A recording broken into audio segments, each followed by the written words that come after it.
This is the Nomad Futurist podcast, a podcast about the evolution of technology, society, and transformation. Connect with us, share your thoughts with us at nomadfuturist.com. Let's get this started. Here are Phil and Nabeel. Hello. Welcome to Nomad Futurist. This is your co-host, Nabeel Mahmood, currently from Scottsdale, Arizona. And this is your co-host, Phillip Koblence from Montclair, New Jersey. And hi, this is Jaymie Scotto Cutaia, CEO of JSA, logging in here from Las Vegas. Jaymie, thank you so much for taking the time. This has been way overdue. I would say roughly we are off the mark by about 4 years, give or take. You should have been the first one on this show. Well, you finally made it. Thank you again. So let's get to know you a little bit. Could you share at a very high level with our audience, what do you do? Sure. It's such an honor to be here with you, gentlemen. I've been watching your podcast, your whole program, your dedication, your mission grow over these many years. And thank you for having me. I'm excited to be here.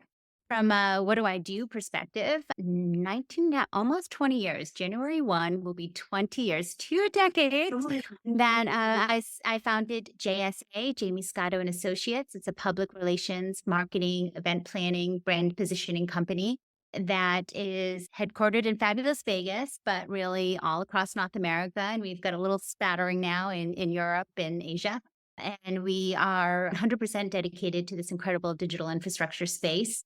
So our clients are incredible people who are doing big things, building out networks, connecting them into amazing data centers. And we're all sort of guided by core mission, core values to really build this network for global communications, empowering economies, governments, communities to be better, to perform better, but in a sustainable manner as well. So yeah, we are committed to our industry, our JSA family, our clients, but also to the planet.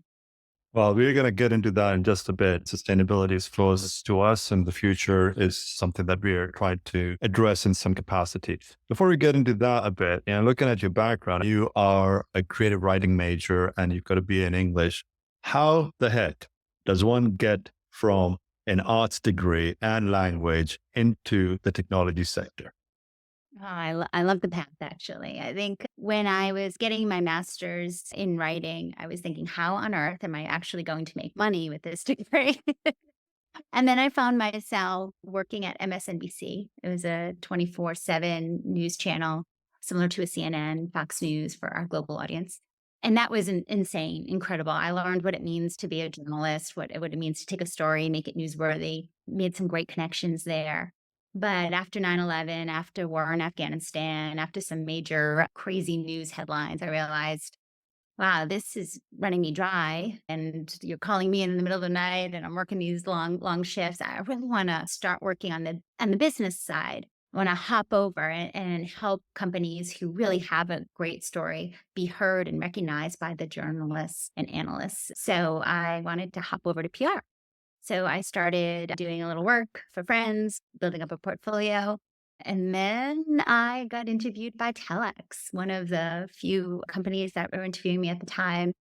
And I met this amazing gentleman there, the CEO and chairman of Telex at the time, founder of Telex, Rory Cutaia. And of course, I'm a journalist. So I came with my own questions and I sat down and I said, all right, what's your 3-year plan? And by the way, the CEOs I'd interviewed previously were all like, oh, and it was a question that kind of stopped them. This man had a whole, I don't know, it could have been blank pages for all I know at the time, but he's like, actually, this is my 10-year plan. And I was like, oh, this man's impressive. I say this story because fast forward, I became the head of marketing and PR for Telex, which started my industry journey. And the Meet Me room there at 60 Hudson Street brought me actually to know Phil here, but also so many amazing people that I feel like we've just all grown up together. That New York posse of ours was pretty strong, but it also brought in so many global connections too, not just the physical kind, but the relationships, the people who are together. We're building, again, this global network. So fast forward, I realized that there was a need for a PR marketing agency by our industry. I had already retained one. One was already on retainer when I got to Telex. And so I finally got them on the phone. It was this big PR firm, Madison Avenue office, like global PR. And finally, they took my phone call and the lady goes, yeah, my other clients are Cheerios and Colgate. And I was like, okay, well, what are you saying about telex? Like, who have you talked to? New York Times, Wall Street Journal, Queen's Business? What if they said in response? Are they covering us? She goes, Jaymie, I got to be honest with you. No one cares about collocation. And that's what she thought. That's so New Yorker. And that was before you knew what college was. Collocation. And I was like, and so I fired her like on the spot because I was like, oh, no. I want people with passion. I want people who know this better than I do. We're talking to these key influencers of ours. Like, what I'm going to spend a good chunk of my marketing budget on this type of so basically, I can feel our audience now trying to research who the head of PR for Cheerios was back in 2003. I can't too many details. I think I just, but no names. That person I'm sure is lovely, and that company is great if you're like into food Cheerios. products, cereal, right? cereal. Like, yeah, go with that. But they did have that mentality that you can sell anything, right? And I don't believe that. I believe that our industry, it's about relationships. It's about growing together. I think you have to have a passion for it. You have to understand what it means locally and globally. And so I feel very blessed that I was put into such a beautiful place, like the Meet Me Room at 60 Hudson in New York City at a time when co-location was becoming a thing. We were drilling holes and connecting servers. As someone that still spends a lot of time in Meet Me Rooms at 60 Hudson Street, they're not as pretty anymore. Oh, I'm sorry to hear that. So you almost remind me of the Steve Jobs story when he hired John Scully if he was going to continue to sell sugar. Yeah. That's Pepsi. Anyhow, so a question for you. That's a major move from being a producer at MSNBC to being a part of the data infrastructure space. Were you looking at other verticals, other sectors, or this was something that just hit as an interesting sector to be involved in? Yeah, great question. I was looking for companies that had good stories. And so it was a range. I was a lot like that PR firm once upon a time where I was like anything with a good story and good people. And I remember going to the telex website at the first time as researching before the interview, going, interconnection. What do they mean by this? And that's such a crazy word. Like, don't we all need some sort of interconnection? And how can you own interconnection? What does this mean? And I think that was one of my first questions actually to the CEO during my interview. And now it's such an incredible part of almost my identity, personally and professionally. I think the world needs to be interconnected and we need to share positivity and goodness. And like, there's so much darkness out there that if you can shine your own light and then share the power of that light with others to make it a really meaningful, impactful light that is able to sort of beat the darkness, that is, well, worth your livelihood, your what you're doing here on this planet. So yeah, I'm glad that we can do this physically through connections of networks and data centers and businesses. But I'm also glad that we can do it spiritually and emotionally in our homes. I feel like I've known you for most of those 2 decades. So it sounds like you sought out telex because you were looking for an industry to do PR. Were there other industries that you were looking at the time? Was it like telex or Rice Krispies or Cheerios? Yeah, it was like the happening, like techy companies that were just starting to be birthed in New York City at the time. And that's pretty cool, but none of them stood out to me as much as telex. So I remember thinking, if this guy calls me back, now this is a really exciting interview. Most of the other inspiring tech companies, they were all part of YEO at the time, which is how my resume got out there. And I all of a sudden wasn't monster.com, which was like the pit that you just throw your resume in. And this is, again, dating ourselves, but you remember that time. But YEO had shared my resume. And so all of a sudden, my phone, which was not ringing at all, got a bunch of calls, and they were young entrepreneurs who had these companies that they thought were the next big thing. And so I sat in some pretty dodgy, like, office spaces. I remember thinking, this is where you're coming to meet and like be inspired. What is going on? And then you go to telex at the time, which was State Street. You remember this? 17th State? Yeah. 17th State. And a beautiful office space, full view. You had like Statue of Liberty, I think. Like, it was breathtaking, southern tip of Manhattan. and the ferries going by. I used to take the ferry into work because I lived in Hoboken, which was a beautiful way to commute, I thought. But anyway, so the whole point of it is like I could have fallen into any industry really, but I did find the telex story and the people inspiring. Did you always have a passion for technology in general? Were your parents in the technology space? Were they in the PR space? Give us a sense of your upbringing. Do you have siblings? Were they also in similar spaces? Yeah, no, I always just loved to learn about a little bit of everything. That's what inspired me to go into journalism because one day I'm talking finance news and we're doing CNBC hits. And then the other days we're talking about what did she wear on the red carpet? Like I like the idea of just sort of knowing a little bit about everything and finding the story there and what grabs people's attention. So being creative, I think my brain just wants to know a little bit about everything. But my family, my mom had the same job for 40 years. So right after school at 18, she didn't have a choice in college. That wasn't a thing when she started working. And she had to put my father through his college. So she was a medical secretary. So the doctors would diagnose on little tapes and she would turn them into actual records. She ended up growing and becoming like, not because she was schooled, but she figured it out. She ended up running the whole department and organizing the hospital at the time in a bit better manner. So she's brilliant in her own right, but she never had the opportunity that I had to go to college. It was really like exciting. I was the first person in my family on both sides to earn a degree, not to mention go on to masters. And now my cousins are all rocking and rolling. And so I You can't. paved the way. You paved Not the way. long. Yeah, it was amazing. And then Did you grow up in New York? no, Rhode Island. Rhode Small Island. little tiny state. Yeah, most people like born, raised, that's where they have their families. That's the same church their whole lives type of thing. So, and everyone was very like it's Italian American little neighborhood that I was raised in.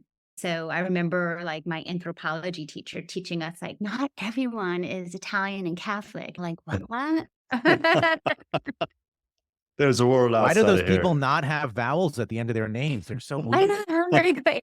But my full last name, Scotto, my maiden name is Scotto Cutaia. So like something like 15 letters. I don't know. I haven't counted in a long time. But I remember filling out the SATs and everyone like, we're waiting for Jaymie to finish. I'm like, wait, a few more vowels, a few more vowels. Very good. All right. So after Telex, which you were roughly there for a couple of years, you decided to go on your own. Yeah. And that's, I mean, went to a sale, one of its first at the time. And so they were like, shh, we won't do PR. We'll quiet down. We won't spend that much money. We want to make our books good. And so I thought it was a great time. Well, for a couple of reasons.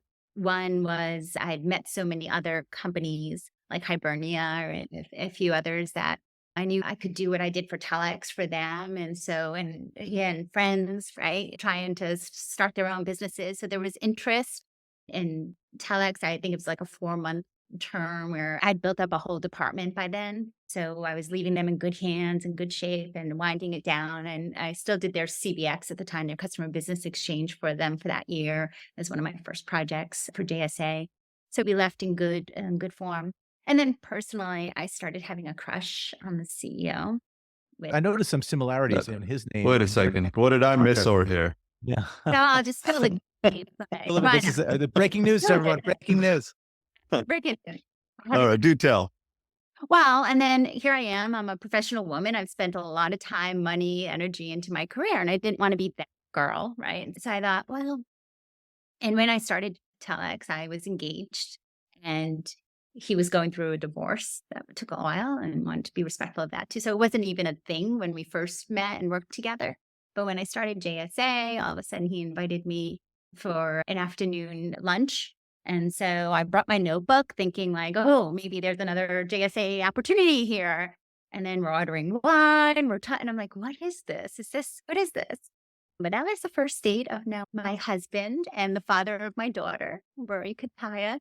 So yeah, I've always been impressed with him. And we were friends first, but it absolutely turned out over time. Were you not in that 10-year plan? Right. I have a lot. That was a 20-year plan. That drawer, you're a genius. It's a fortune teller.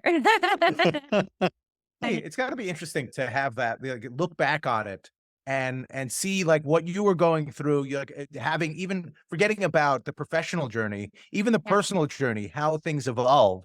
And in a fairly short span of time, like everything changes. And this random company that you researched somehow led, like we talk about happenstance on this podcast constantly. And your story is like the textbook definition of you take a chance and that informs another chance, and nothing is written in stone. There is no such thing. There might be a such a thing as destiny, but it's certainly not what you think it's going to be. So that's so true. It's almost a little hallmarky, I know, but it's like he was in YEO there. He could have, he might not have. My resume came across his screen and he was like, hey, let's get her in. We need to fill this spot in our executive team. And then I say, well, yeah, let me research this company. Let me take this interview. And I show up with my questions. And as I'm talking with this man and he's inspiring me, like, who would have thought that? Fast forward 20 years later, we now have a little girl. It's crazy. You know? It's crazy. And that's the future of the data center. You could not. You could find your future lives. Yeah, it's crazy. All right. So you leave them, you start your endeavor with JSA. Where did you get the entrepreneurial juices and that level of excitement to say, okay, I've done this for others and I'm willing to take the risk, yet I do not know all the ins and outs of the space. And at that point in time, this was a sector that was actually still in a formation stage, right? We were still not sure if technology was going to end up being muscle memory and used daily. Nobody knew where that was going to go. So how did you end up taking that massive risk to get into a space that we didn't really know what the future was going to be like? I think I was supported by a community of entrepreneurs. So I felt much more protected, I think, than if I had this idea all by myself and I was all alone in the world type of thing. Again, and if you actually look at all the folks, the names of us at the time at Telex, like Todd Raymond, Rory Cutaia, Hunter Newby, we all went on to start our own companies after that and our own careers and help each other along the way. And so I just felt like I was in the right place at the right time.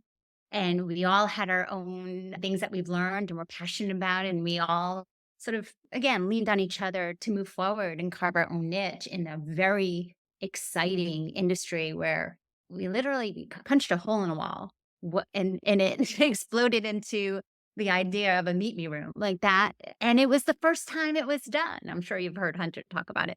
So I won't repeat the I was on a call with Hunter yesterday. And, Oh, talked about it. and we talked about it. But to this day, I'm still old school, right? So I'm still like, all right, I have to get from one place to another. I think the easiest route is to Shawshank it. Like put up a poster and just start like spooning out the wall pieces and run it through. It's the same And that's idea. what we did. That's what we did. There were so many local loops in this one building. You would have we literally found Hunter. Rory tells of the time, like he was wandering the halls trying to get his local loops resolved. He was a hair model wandering the halls. Exactly. And we're like, you'd be good in sales. But, So Jaymie, you talked about sustainability earlier as well, and you guys came up with the Green Data Center book. Could you tell us what was the driving force behind that? I had a little baby girl and the pandemic, right? So she's a pandemic baby on top of it all.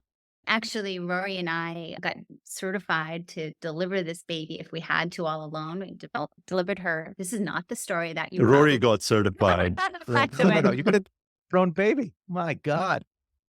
Gave birth to her in a bath in our house because at the time they weren't letting dads in to the hospitals and these women were delivering all by themselves. And I'm like, just keep replaying this and it's not the baby story I really want. Like to be worried about my Sicilian, Italian, American husband beating down security to go be with his family. Like I just don't want to think about that. So we actually did it at home and she was this miracle baby for us. And finally I get her and she's in my arms. I'm looking down and I'm like, it became very real that this is our time to protect her and to give her what was given to us from our parents and our parents' generations, like a sustainable earth to be able to be blessed to move forward and have that opportunity, right?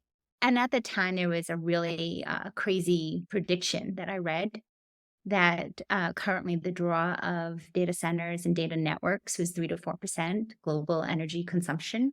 And that was a lot of emissions. And I felt very responsible. This was our industry. This was our friends that we've grown up with. And I never thought about sustainability in such a like home hitting way. And that they predicted by 2030 would grow to 8 to 10% for data center emissions alone, to be part of the global energy consumption. And I just felt like, wow, that's on our watch. This is And even that's understated a little bit, given like the explosion with AI and all of these. AI wasn't a thing when this prediction was made. And so I'm looking down at this baby and this numbers are just going through my brain. And I'm like, I don't know how to solve for it. But one thing I do know is I know I have a network of very smart people, these technologists who can really solve for this together if we can all work together. And so I'd be on calls with data centers in Finland, data centers in Utah, data centers in South America. And I'm hearing what they're doing to get more sustainable in their own little neck of the woods. But I'd say, well, is this time for a press release? Like, we should announce this. This is amazing. And they're like, oh, no. We're just testing. It's not legal. Would have our necks. No. And so one night, November 21, I was like, okay, we need to put this out there. Like, we need to start looking at ourselves as global citizens. And so I, through LinkedIn, and I was like, would you guys say yes if I asked you to write a chapter in a book we'll call Greener Data, but your story of what you're doing in your neck of the woods to get a little bit more sustainable on your data networks and data centers? And I got an amazing response. We had 24 authors in that first book, which was super humbling. Again, global folks from all over the world, all different parts of our ecosystem as well. And it was incredible. On April 2022, we launched the book on Amazon. It became an Amazon best-selling book, which was, again, humbling, but we leveraged each other's network. So I promoted it. D. Nelson promoted it. Nelson promoted something? I don't believe it. I don't. Amazing. I love myself. He wrote the chapter, Phil. He's got to promote that. Right. No, we love. Of course. Look, it's clearly something people were clamoring for, no doubt. And what you were able to do with the book, which is something we have tried to do as in terms of bringing our industry together as it relates to education, is the essentially open sourcing what they're doing. Like, it shouldn't be a secret because we all have this responsibility to do it. And us as an industry, not just because of the amount of power that we leverage as an industry, mostly as a consequence for all of the people out there that are going to blame us for it, of everyone searching TikTok and Instagram constantly. Just put down your phones and maybe we wouldn't be growing at such a rapid pace. Not that I'm complaining, I'm just suggesting. But because there is actually a bottom line benefit to us being efficient, because we're not going to be able to, it's a huge element of our cost. So we happen to be one of the few industries, and we mention this from time to time, that it's good. You want to be judicious citizens of the planet, but also it happens to benefit us financially and in the way we're able to leverage our facilities. And I think your book is the de facto kind of open sourcing of those strategies that I don't think is appreciated much. And it also became multiple voices, not just one, right? Multiple perspectives, 24 different chapters, all on like, what are we doing as an industry to fight against this? Because I think we started getting a bad reputation. Oh, there's such huge energy consumers. There's going to be a data center in my neck of the woods. I don't want that. Let me go protest. So we started hearing a lot about like a bad PR for data centers. And so what this book started becoming was like, no. We are actively working together globally as technologists, as innovators, to bring this to hopefully sub-zero for net emissions. So that was another thing that I didn't predict, but was so humbled by. And then we created greenerdata.net, which was a website to host any type of latest blogs, white papers, anything that anyone's putting out there. Like, it's the part about the book is that once you print it, it's a time capsule, right? And it starts to get old, like a car. You're driving out of the car lot. You're like, oh, I just took a turn and lost $3,000. Right. And it no longer smells like a new car. Yeah, starts losing value as soon as it leaves the lot. And like, so same thing with the book. It's like started getting old. So we created greenerdata.net to be a more current voice for the industry, a gathering of voices, I should say. We also, for PTC last year, I got a lot of technologists coming over and saying, I can get with this new product or service, I can get your data centers greener. And I was like, I don't want to be the barrier if it's true, but I also don't know and don't have a way to test this. And so I created sort of like a Yelp directory type of thing, like put all the companies who Like are a green marketplace. go there. If someone's using it, you can do a 5-star review or 1-star review, whatever you want. But it's out there because I want to be a conduit. I don't want to interrupt any flow of information, but I don't have the ability to vouch for you myself. So there's a greener data directory out there. If you are in the business of sustainability and you can help our industry, go put up your profile. We'll check you out. But also, we're working on volume 2 now. Oh my gosh, that's coming. I guess, Phil, you and I missed that invite again. Next, Volume 3. We're in volume 3. Wow. I guess. We are the cover of volume 3. That's right. But yeah, we're planning like every 2 years, to be honest, just because that's about the time. Well, it takes a good year to write and Right. edit. This bad boy is going to be 500 pages now and includes 47 authors. So we're like doubled the book, basically. And we got creative in ways to do that too. Sort of cornerstone chapter books to introduce a section like measurement. And then there's 4 of these. So we organized the book a little bit more. And we got some great thought leaders weighing in on just the cornerstone chapter. Like that was a compilation of 5 or 6 authors too. So for those who didn't have, like maybe you guys might not have the time to write 3,000 words and be a full chapter, there's still ways to lend your voice. So, and we had a phenomenal analyst to help us here too, Mary Allen. So it's amazing how once you like establish like, hey, I'd like to do this. This is what I love about our industry. People are like, I can help. And you're like, yeah, thank Totally. you. All you So- need to do is give them the opportunity. I think we're seeing it, right? What we're doing with the foundation is like everybody wants the help. We're selling cute kittens. You're selling cute kittens also. There's nobody that will say, no, making energy consumption greener is not important. Just like educating the population, whether it's because we're trying to get the next generation of employees to come in and look at digital infrastructure as a potential career path, or just educating people on the technology that they're becoming increasingly beholden to, which also has the impact of maybe not being scared of these data centers coming into your backyard because they're actually helping modernize the local economies, et cetera. And it's all about education, both getting the younger workforce to lend their talents to us, as well as sustainability. And I read a stat by Gartner the other day that I thought of you guys, because this is apparently the first year in our industry where the gens and millennials outnumber the boomers.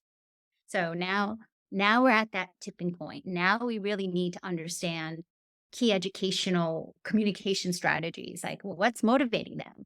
How do we talk to them? Where are they to even approach them and touch them and get them excited about our infrastructure industry? So this is the time when podcasts like this are so much more relevant too. They're not out there getting an email about us, right? But they're certainly out there listening to podcasts. What are we even saying about our industry to that Google would pull this information up and be relevant to them?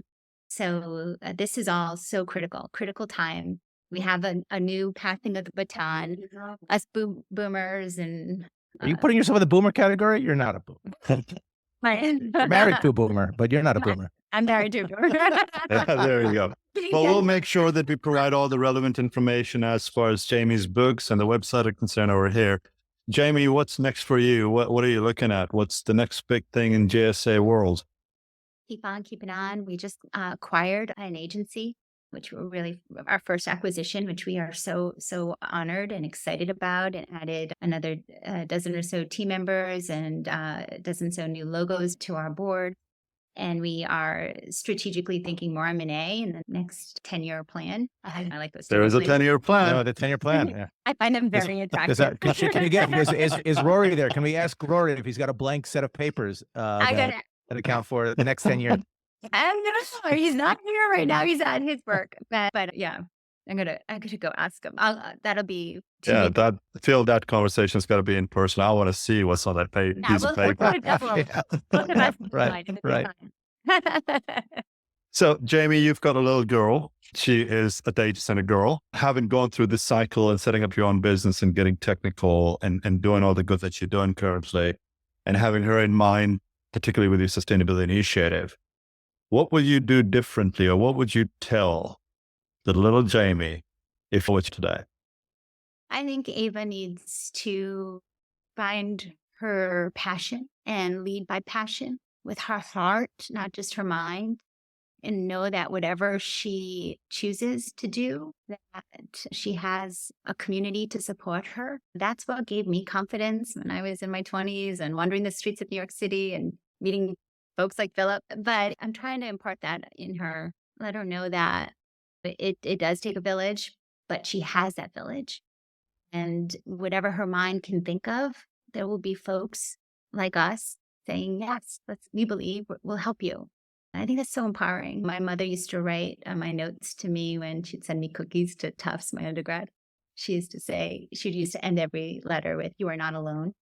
And I think that's really powerful, especially these days when maybe media and war and craziness tries to separate us. We are not alone. And there's more sameness in each of us than things that push us apart from one another. And we have to remember it's humankind. We're in this together, and there's one earth. And talk about ultimate inclusivity, right? We're all inhabitants of earth. And therefore we all share the desire, the need to allow our legacies to thrive. My gosh, so well said. I'm speechless, really. Luckily for you, I am never speechless. So, I think, and I know we're trying to bring this thing to a close, but what strikes me about this kind of digital world we're living in is that you think that just by definition, it's brought us more together, right? Because we're able to connect to people around the world instantaneously. We're able to do a call like this where we're talking to each other. Maybe it's in 2D and not 4D, but that's probably for everyone's benefit. So I'm not spitting all over the place.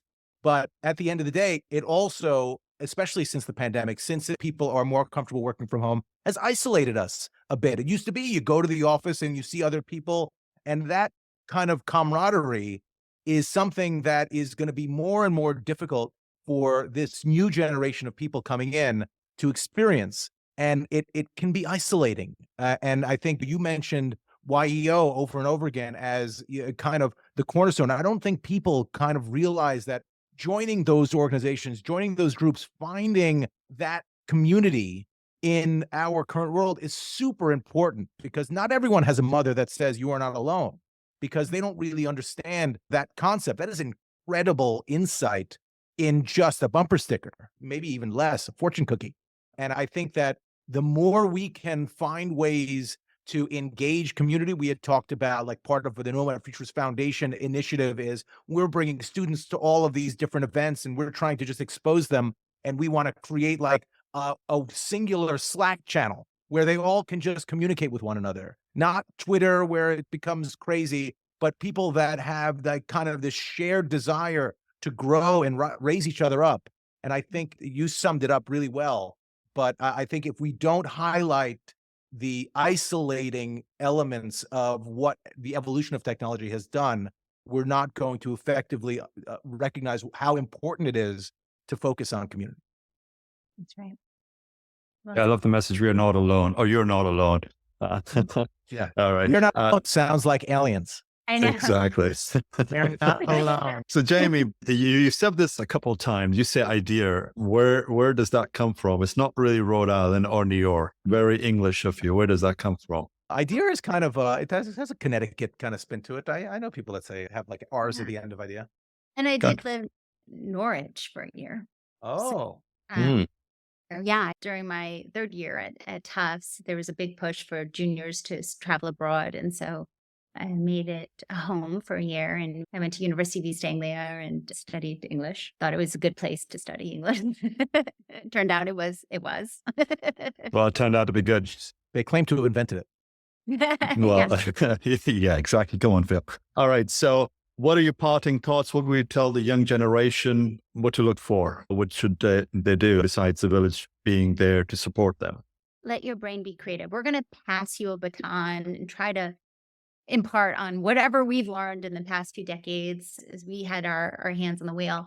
But the truth is that your challenges are going to be very unique for the future. And so, yes, bring in the past, learn from our mistakes so you don't need to repeat them, but also add your own creativity, your own technology and innovation, because we need new solutions for the new challenges ahead. And so that is your, just as it was ours in the last few decades. I'm really excited. I think there are technologies out there, such as AI, that when harnessed right and for good, it can really drive us further. But we always need to have that human creativity overlay, the control in place. And so again, the future is wild and crazy and the Wild West. But I think our children will be uniquely qualified. I have to hope. Absolutely. Very good. Thank you so much for taking the time to join us today. This has been absolutely phenomenal. Great to get to know you more. And we will be sharing the links for the book and the other platforms that Jaymie is actually built. So thank you again. Ladies and gentlemen, Lovely to see you. Jaymie Scotto. I just can't believe it. This has been great. Nothing lasts forever. Markets will come back, currencies will rebound, businesses will go on, and we will all move on. That could happen next week, next month, or next year. At Nomad Futurist, we're confident that those who prepare rather than panic will come out of this stronger. Thank you for joining us. This has been brought to you by Nomad Futurist. Check us online at nomadfuturist.org. And thank you for listening and subscribing, as well as your continued support.